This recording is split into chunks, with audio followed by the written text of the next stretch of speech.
আমি আশা করি যে আপনারা আপনাদের যে ভুল সেই ভুল বুঝতে পেরেছেন। যাদেরকে আপনারা ভোট দিয়ে নির্বাচিত করেছেন তারা কি আপনাদের জন্য কোনো উন্নয়ন করতে পারবে? দল ক্ষমতায় না থাকলে আসলে উন্নয়ন করা যায় না। বিএনপি ক্ষমতায় রয়েছে যে কারণে ইনশাআল্লাহ ঝিনাইদহ জেলায় যেমনিভাবে আমাদের আইনমন্ত্রী তার নিজ আসনের উন্নয়ন করছেন, ইনশাআল্লাহ তিনি সহ সামগ্রিকভাবে আমরা যারা দায়িত্বপ্রাপ্ত আমরা সবাই মিলে আমাদের অন্যান্য আসনেও অন্যান্য উপজেলাতেও ইনশাআল্লাহ আমরা উন্নয়ন করব।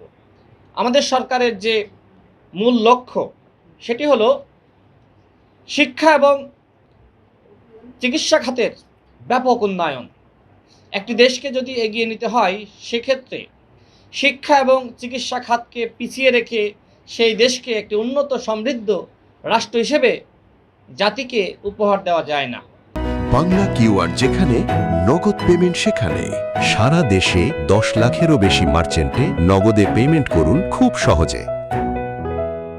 আমাদের মাননীয় প্রধানমন্ত্রী এই লক্ষ্যে তিনি সেই প্রাইমারি স্কুল লেভেল থেকে শুরু করে বিশ্ববিদ্যালয় পর্যন্ত তিনি শিক্ষা ব্যবস্থার উন্নয়নে তিনি হাত দিয়েছেন। কমলমতি শিক্ষার্থীদের সাথে তার যে বন্ধুত্ব গড়ে উঠছে আপনারা লক্ষ্য করেছেন যে ইতিমধ্যে তিনি আমাদের শিশু কিশোর থেকে শুরু করে বিশ্ববিদ্যালয়ের শিক্ষার্থী সবার সাথে তিনি বন্ধুত্ব গড়ে তুলছেন। তার যে অমায়িক আচরণ, তার যে বিনয়, তার যে ভদ্রতা, ইতিমধ্যে কিন্তু দেশের জনগণ সেটি দেখে মুগ্ধ হয়েছে। তিনি তার প্রটোকল কমিয়েছেন। আমি তার খুব কাছের একজন মানুষের সাথে কথা বলছিলাম যে আমাদের মাননীয় প্রধানমন্ত্রী তার জীবনের অনেক ঝুঁকি আছে। তিনি এই যে সাধারণ মানুষের মতনই বাসে মানুষজন যাচ্ছে, সিএনজি চালকরা যাচ্ছে আর তিনি তার গাড়িতে চড়ে যাচ্ছেন।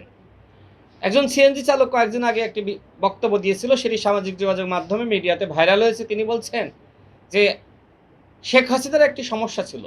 শেখ হাসিনা যে সময় রাস্তা দিয়ে যেত আমাদের ঘন্টার পর ঘন্টা আমাদের বসে থাকতে হয়েছে।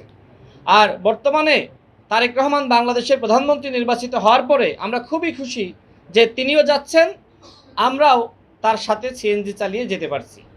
পরিবর্তন যারা বলে হয়নি, এর থেকে বড় পরিবর্তন আর কি হতে পারে?